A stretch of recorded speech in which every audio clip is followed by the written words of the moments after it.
I truly believe that sales isn't something that you do to another person. I think sales is something you do with people. And when you're too caught up in what's going on in your own head and any of that internal dialogue you've got going on, you're making it all about you, and you're thinking about you and what's the other person thinking about you. And oh my gosh, they're probably thinking this or they're thinking that. That isn't helpful in a sales conversation. And instead, when I can put that piece to the side and go, this is not about me right now. I'm going to give my full attention and focus to the other person because it truly is about them. And I want it to be a collaborative experience. I'm not here to try to convince you to buy from me.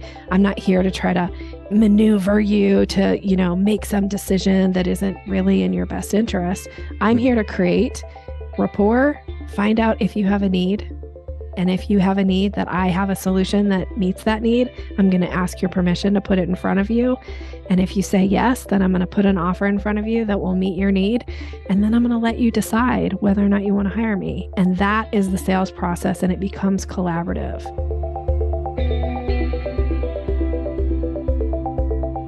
Welcome to another episode of the Health Coach Academy podcast. I'm your host, Omar Cumberbatch of OmarCumberbatch.com. As always, appreciate you joining in, learning what's new and well in the business world of health coaches. So I got a great guest, and I'm telling you, it's so interesting how the universe works.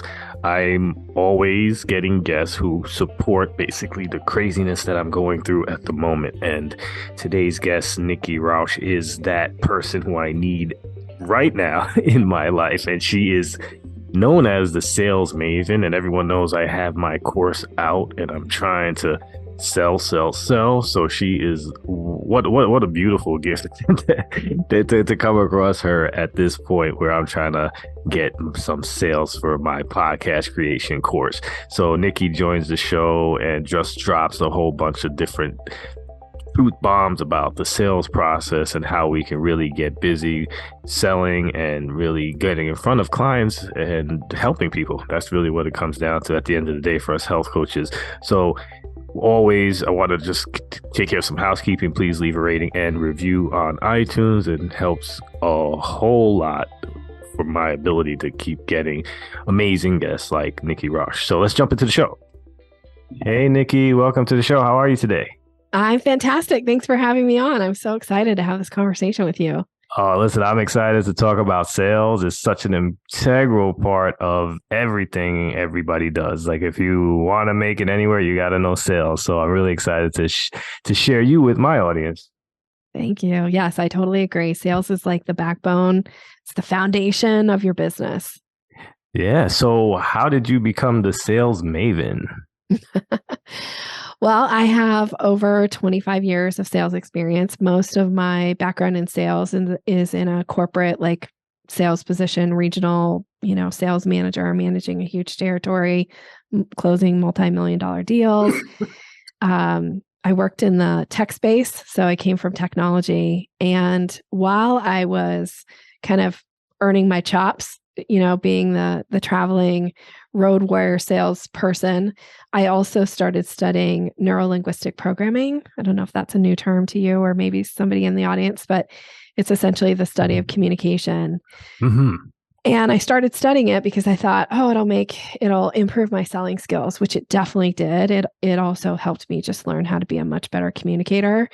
And so I now teach sales, combining my pretty extensive background in sales with my very extensive background in neurolinguistic programming. And I teach people how to have more strategic sales conversations that are genuine, that feel really good, and make it easy to earn somebody's business. Oh, wow. So yeah, I can't let you go without talking about NLP for just a second. Can you expand on that part of it a little bit and how it actually did improve your ability to sell? Yeah. So just to give a quick definition of it. So neuro is the way we process information in our brains. The linguistics part of neurolinguistics programming is language. So how you speak to others, picking up patterns on how they speak to you, and also any internal dialogue you've got going on, because some of us, we've got stuff going on. And then the programming part is about habits and patterns. So when you learn how to show up and pay attention to how the other person is communicating, and you're willing to adjust your style a little bit to make it more comfortable for the other person, they'll stay in conversation with you longer. They'll be much more open to hearing your message, and they'll be more revealing about how to earn their business, because it creates that know, like, and trust factor very, very quickly in the conversation. So how I apply it to sales is I'll say my favorite quote, which is, "Blessed are the flexible, for they shall not be bent out of shape." And I think bringing NLP into the sales process teaches you to have more flexibility in your approach, so that you can tailor your pitch, you can tailor your interaction with somebody to put them at ease, to make it more comfortable for them. Yeah, no, absolutely. So I know NLP, I'm a little bit familiar with it. I've had a couple of guests who spoke about it extensively in the past, but I guess I would like to ask, how did you do it for your own inner thoughts, and what your conversation with yourself was having that you needed to overcome to be better at sales? Well, the biggest one is around mindset, right? Which I don't think is probably surprising. I think you can hear that in a lot of different areas. And, maybe even in health coaching, you might agree, like, one of the biggest challenges is mindset. And so learning what are some of those negative thoughts that I'm having in a sales conversation, and also any of that internal dialogue that I've got going on when I'm in a sales conversation, usually is not helpful for me to actually earn somebody's business. Because I don't know about you, but most of us have a critic, right? Like our internal dialogue. I mean, my internal dialogue, I wish she was like a grandmother and be like, "Oh, sweetie, you're doing the best you can," right? But my internal critic is more like, "Hey, idiot, pay attention," or like, "Hey, oh, this person thinks you're a complete moron," right? Like, my internal critic does not speak nicely to me. Right. And so having to learn how to be able to use the internal critic to make, to expand my skill set, to pay attention to places where I need to do better and be better, but also be willing to silence the critic so that I can give my full attention to the other person. Because I truly believe that sales isn't something that you do to another person. I think sales is something you do with people. And when you're too caught up in what's going on in your own head and any of that internal dialogue you've got going on, you're making it all about you, and you're thinking about you and what's the other person thinking about you. And, oh my gosh, they're probably thinking this or they're thinking that. That isn't helpful in a sales conversation. And instead, when I can put that piece to the side and go, this is not about me right now, I'm going to give my full attention and focus to the other person, because it truly is about them. And I want it to be a collaborative experience. I'm not here to try to convince you to buy from me. I'm not here to try to maneuver you to, make some decision that isn't really in your best interest. I'm here to create rapport, find out if you have a need. And if you have a need that I have a solution that meets that need, I'm going to ask your permission to put it in front of you. And if you say yes, then I'm going to put an offer in front of you that will meet your need. And then I'm going to let you decide whether or not you want to hire me. And that is the sales process, and it becomes collaborative. So you definitely learned a lot, I'm assuming, from corporate and being a part of, larger sales teams and such. What about before then? Were you actually good at sales I guess originally, and then you just fell into this type of career? Well, I will say, I think anybody can learn how to sell effectively. Whether or not you like selling, that's a whole different other conversation. But I think everybody has the ability to learn how to sell. The thing that really spurred me on is when I was, a youngster in my early 20s. And when I got my first ever commissioned sales job, that's when I learned that, oh my gosh, I can control my income. And the job was like a minimum wage paying job. And I think at the time, minimum wage was like, this is going to date me, but minimum wage was like $4.25 an hour or something. Yeah. And I was like, you can't live on that when you're, 19, 20 years old.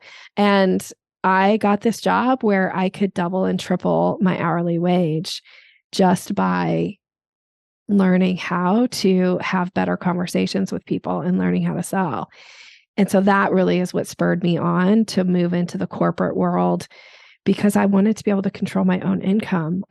Control is an issue, sometimes a good one and a bad one for me, but I like to be in control of what I'm going to earn. And sales is one avenue of being able to really determine, what you're going to make each year. No, that is very interesting to see just your perspective, but it actually you openly welcome that opportunity to just exponentially increase your salary. So maybe the sales part jumping in wasn't as like something that was as hesitant for you as it is to a lot of health coaches, I think, out there who are like kind of very, very scared of sales.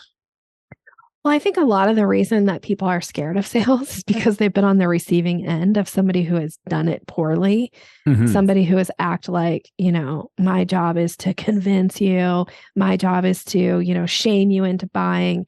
And if you've ever been on the receiving end, if, it's your dollars on the line and somebody's trying to earn your business and you've been approached with sales that way, then I can see why you might be hesitant to want to effectively sell your services, because you're like, I don't want to be seen like that. Right. I don't want to leave people with that kind of an impression. And again, back to, what I teach and what I do is that it's learning how to be effective in your sales conversations, be very genuine in your conversation. And it is conversation. It's not me showing up and being like, hey, let me word vomit all over you. And, and sound like I'm a recorder that somebody just hit play on. And I'm just regurgitating the same old pitch all the time. That is where sales feels gross. And nobody's going to want to do that. But as a new person starting out, if you can learn some simple techniques that make your conversations more effective, you get to show up and be yourself. You don't have to be like me. You don't have to be like anybody else. You get to be you, and you will start attracting more people to your business, and people will feel really good about working with you. And then you'll start to create ambassadors out in the marketplace, which is one of the best ways that you can create business for yourself. Is you want somebody out there shouting like, oh my gosh, if you need a coach, you should hire Omar. Like, he's the person for you, right? Like, you cannot get better advertising. You can't spend marketing dollars better than somebody else shouting from the rooftops how amazing you are. No, absolutely. So I hope that we get to touch on some of those skills that you're referring to, but I do also want to just see what are like some of the common sales mistake coaches make that you've noticed in your experience. Yeah. Some of the common is okay, there's a few. So one is that they think that their job is to do the shotgun approach to sales. So I'm just going to send out a blast, email, or I'm going to send out a bunch of DMs to people. And again, basically word vomit all about my offer and see who wants to buy from me. That is a really hard way to sell, because those people haven't shown any interest and you don't actually have permission to sell to them yet. So what happens is you get unfollowed, you get deleted, you get blocked, because they're like, I don't want your pitch. Like, I didn't ask for this.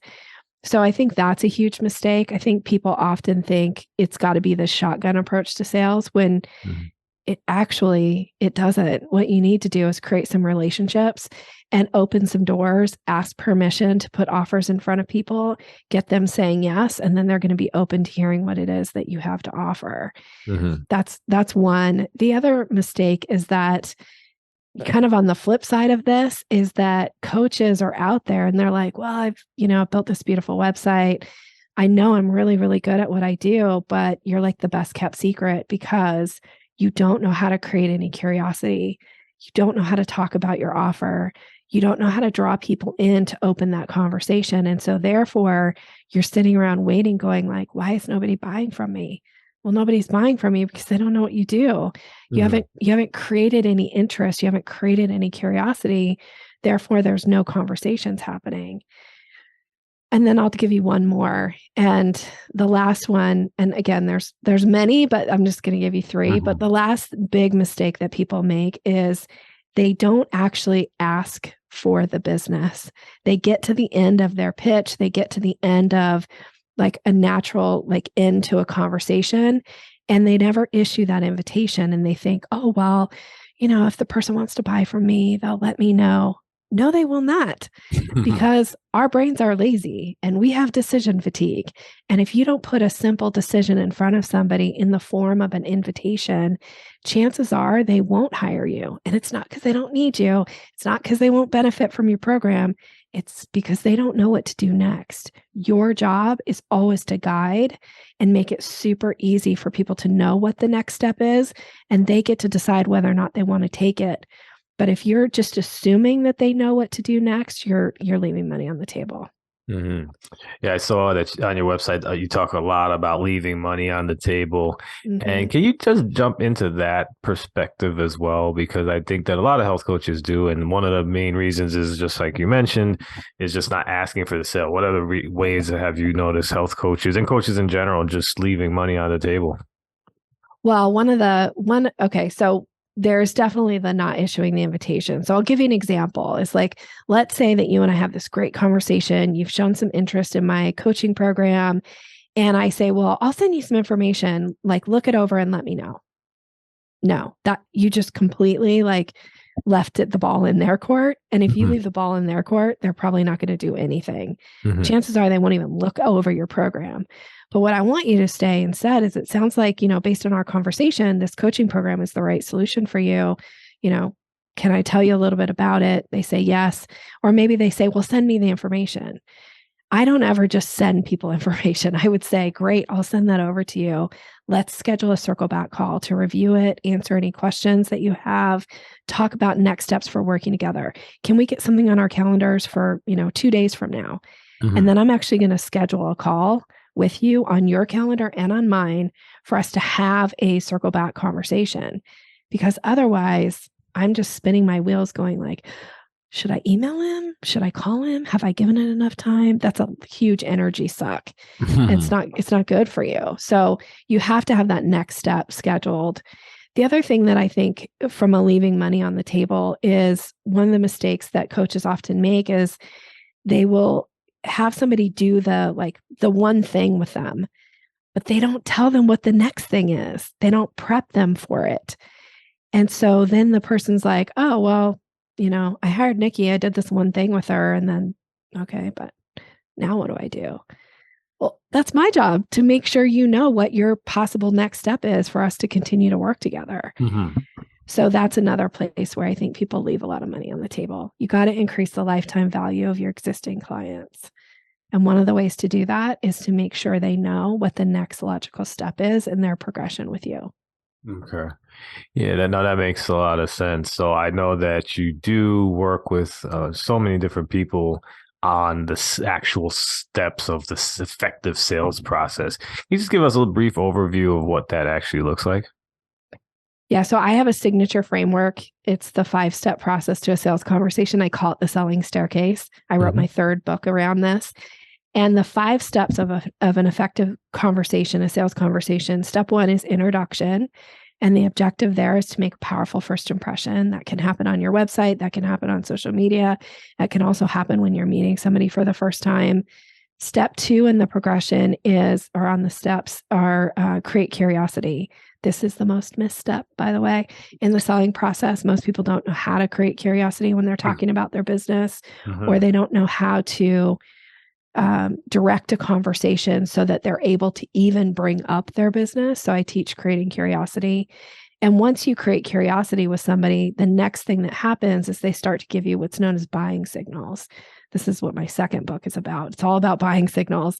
And you have to know to recognize those buying signals. And when you get a buying signal, you're going to invite people to the step 3 in the selling process, which is I call it the discovery process. Some people call it a consultation call, or they call it a sales call.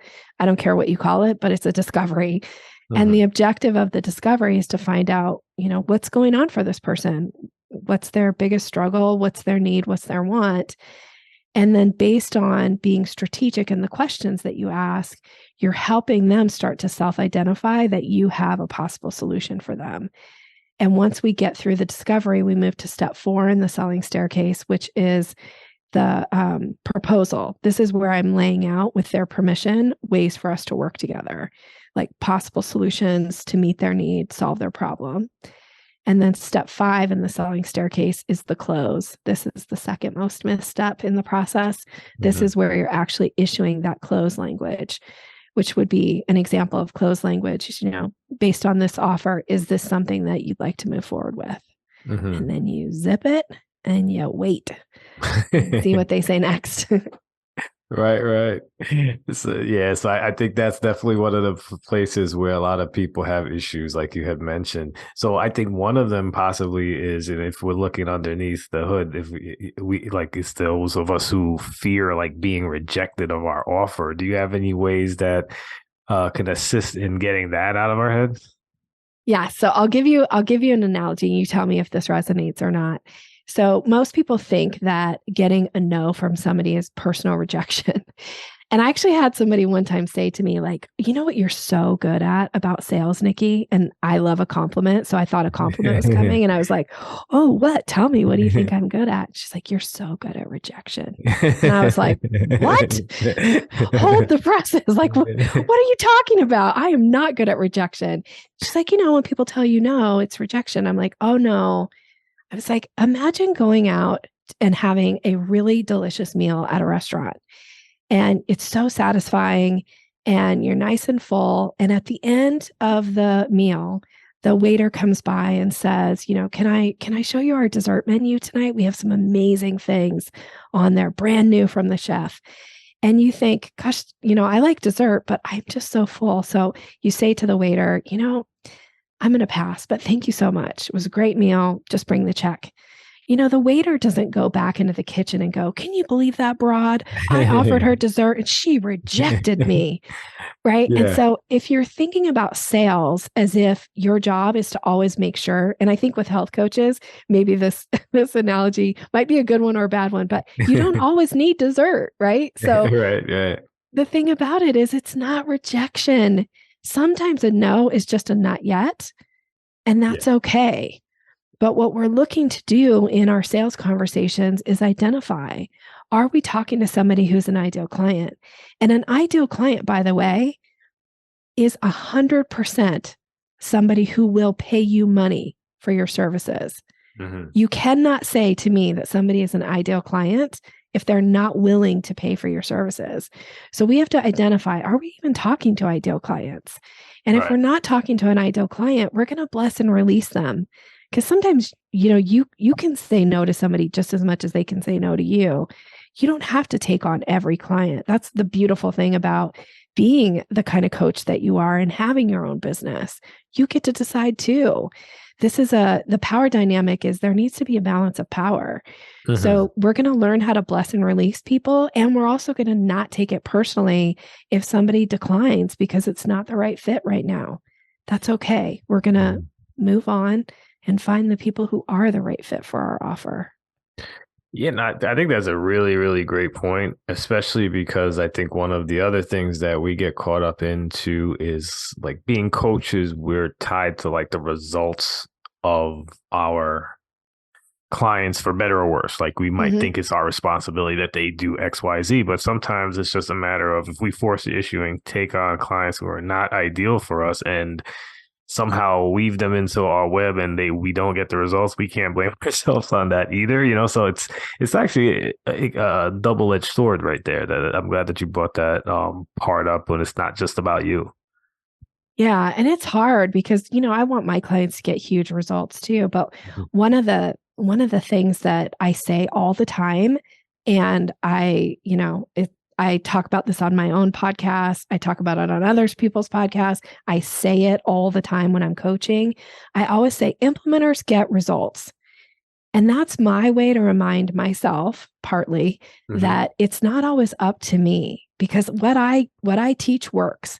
And I have example after example after example of clients that have made thousands and sometimes hundreds of thousands of dollars implementing the techniques that I teach. And I also have examples of people who are like, I didn't get anything out of it. Well, that's because they didn't implement. So I'm saying that for my own mindset, to protect my own mindset, that I have to work with people who are ready to implement.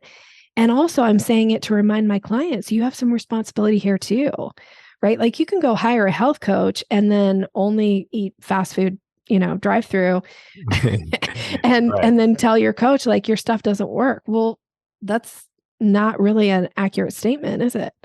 So you can't take full responsibility for the results of your clients. Your responsibility is to deliver at a very high level, making sure that the stuff that you're offering to them, should they choose to implement it, will absolutely yield results. That's the most you can own from a responsibility standpoint. Yeah, no, it's funny. I learned that from somebody who I interviewed as well, was just kind of just putting it in a reframe, was like, listen, I know my stuff is good. And like, Nikki Rausch's blueprint is going to get you results.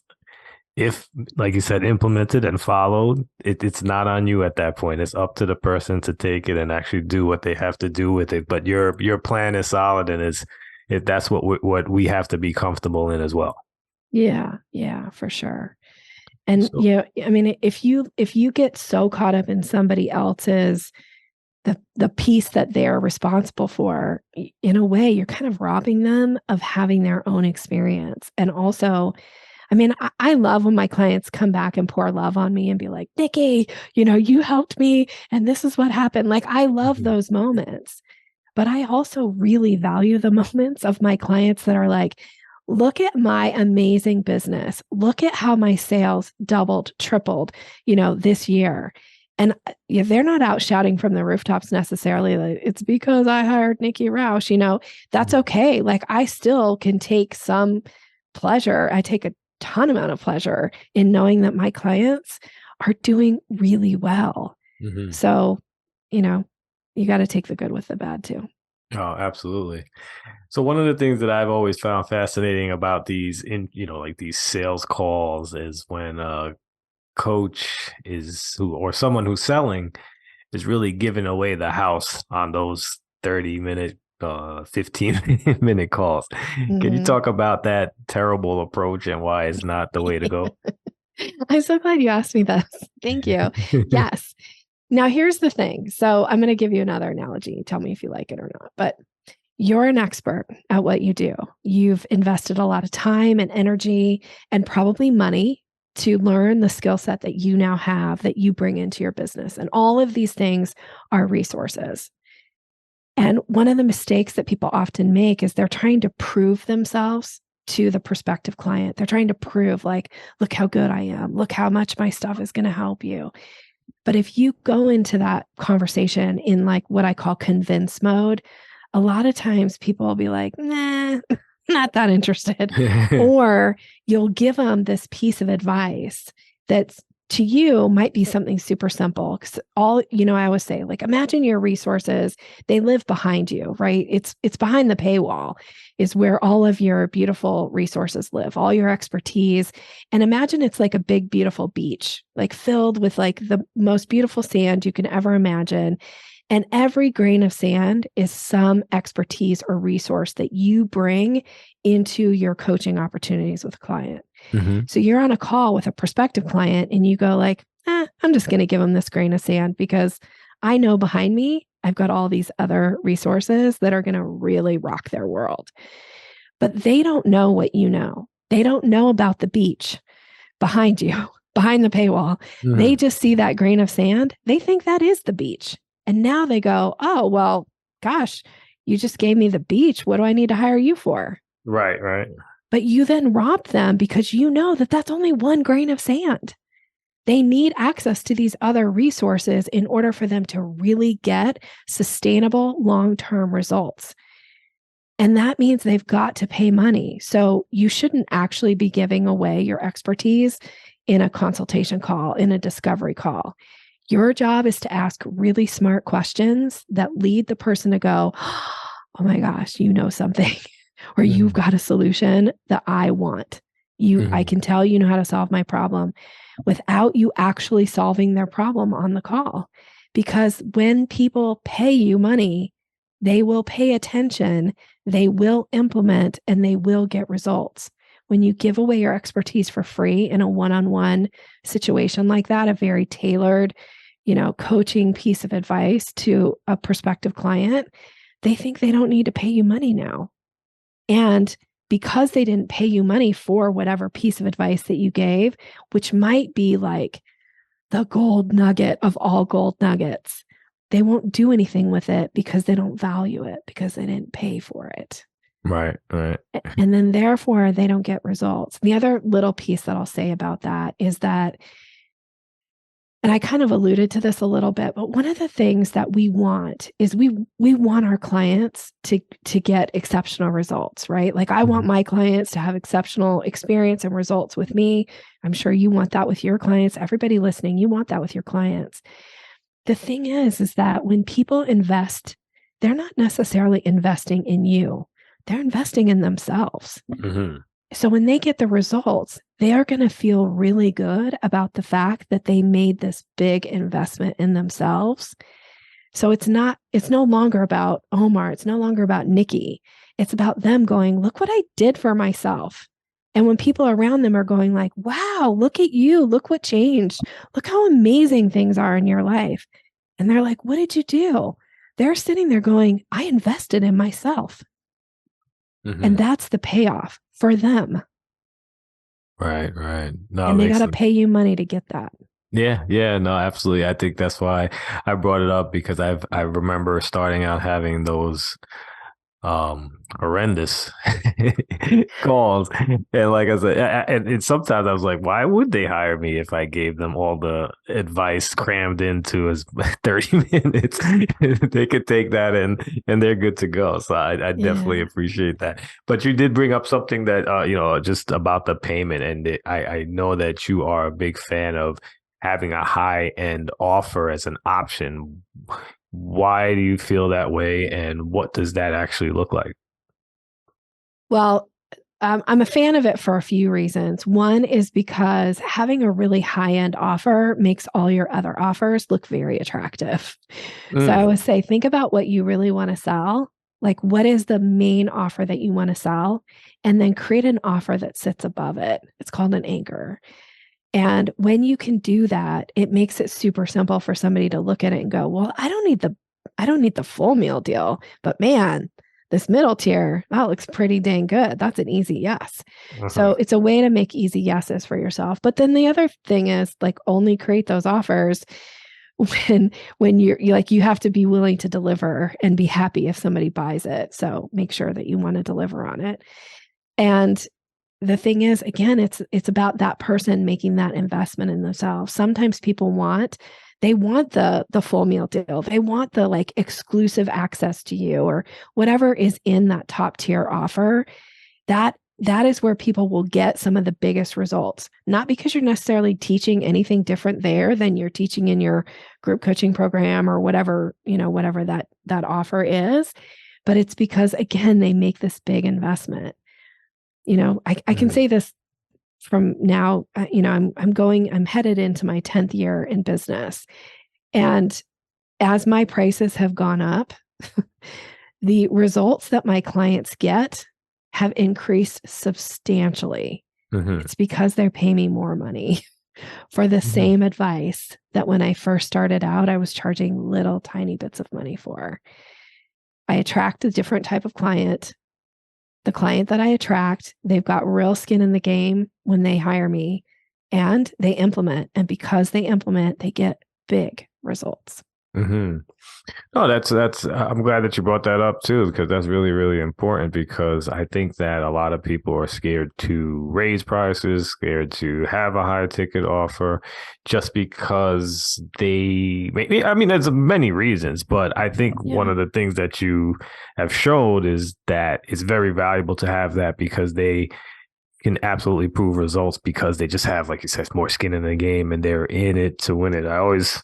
And I'm sure the audience is sick of me talking about it. It's the difference between, going to, say, Planet Fitness for $5 a month or Equinox for $100 and whatever a month. Like if you're actually paying like a substantial amount of money, you're going to feel compelled to go. So That's right. That's right. Yeah. It's also a reason why, there's not just one version of the iPhone. There's multiple versions out there. Yes. And that is an easy decision, because you're not saying, because if you have one offer and that's it, the answer is yes or no. Mm-hmm. But when you have options for clients, the answer is, do I want this option, this option, this option, or no option? Mm-hmm. Now they've got choice. Right. So I was on your website and this concept of scope creep popped out in to me like what is that? It sounds crazy. I want to find out what it is. Can you talk about that for a second? Okay, so scope creep is something that most of us as coaches can easily let happen. So scope creep is, let's say whatever your offer is, whatever the person bought from you, that they start asking for extras, and they start asking, over and above what you originally agreed to. So that's scope creep. That's when you start delivering, let's say they bought your middle tier offer, but all of a sudden you're delivering your highest tier offer to them, but they only paid for the middle tier offer. That's a real problem for most of us, because a lot of what we do in coaching comes from our expertise, and we're so good at it. And it's so easy for us now. It's easy to let scope creep happen because we're like, it's not that much. It's not really heavy lifting for me to like do this extra thing for this person. But again, that's not good for your business, because it's super hard to scale when you find that you're in a situation where all this scope creep has happened. I had a client last year who we were looking at. She was like, I'm at capacity. Like, I can't take on any more clients. And I was like, let's dig into this. And when we dug into it, what we found was there was so much scope creep in her business. That's why she couldn't take on any more clients, is because all these clients were getting way more than what they were paying for. And so then she didn't have capacity for more clients. And as soon as we brought that into alignment, it actually increased her revenue by $20,000 a month. Wow. Because she was no longer giving stuff away for free. Yeah, no, you could say that obviously the giving away stuff for free is it's got to cut into the bottom line. And also just like you're sucking your time out, where you didn't allot it to be sucked out, and you open up opportunities for more revenue. So it makes sense. Yeah. Well, Nikki, I think you were fantastic. I have like a bunch of other questions. I know we can go on for hours and hours, but I think that you've really showed your expertise in sales today, and I'm really excited to share you and all what you do to my audience. But I need to have your website, your social media handles, how we can get in touch with you, how can we get these books, how can we listen to your podcast, and anything that you feel that you want to leave the audience with as we jump off the call. Well, thank you. Thank you for having me. I'm going to wrap my how for us to get in touch around a gift, if that's okay for your audience. Oh, wow. Nice. So, thank you. Okay. So I have an ebook. It's called Closing the Sale, and it talks through kind of these last 3 steps of the selling staircase, gives some language suggestions. So that's, again, the discovery, the proposal, and the close. And so it's all about boosting your confidence in those sales consultation calls. So you can get that by going to my website, which is yoursalesmaven.com/Omar. So this is for your audience. And then we'll be connected. So you'll be on the website. I have a podcast. It's called Sales Maven. You can find me on social media under Sales Maven. And if I can support your audience further, grab that free ebook from me. And then my other 3 books are on Amazon or anywhere books are sold, really. You should be able to get access to them. So reach out to me if I can support you. If you really are struggling with what your offers should be, what your pricing should be, how to have more effective sales conversations, how not to just coach and give stuff away for free. These are all things I'd be happy to work with somebody on and help them. That's fantastic. Thank you for that gift. I really appreciate it. And I know the audience will as well. So, Nikki, have a great rest of the day. I appreciate you being on the show. Thank you. Hope you enjoyed listening to today's episode of the Health Coach Academy podcast. If you did, jump over to iTunes and leave a rating and or review. It goes a long way in helping get this message out to our fellow health coaches and people in our industry. Also, if you can, jump over to my website, omarcumberbatch.com, where I give out a lot of freebies, including my 5-day sugar challenge for people who are having issues with sugar. And also for health coaches, I have the book, Hidden, It's the 6 not so obvious ways to get your clients unstuck. Have a great day.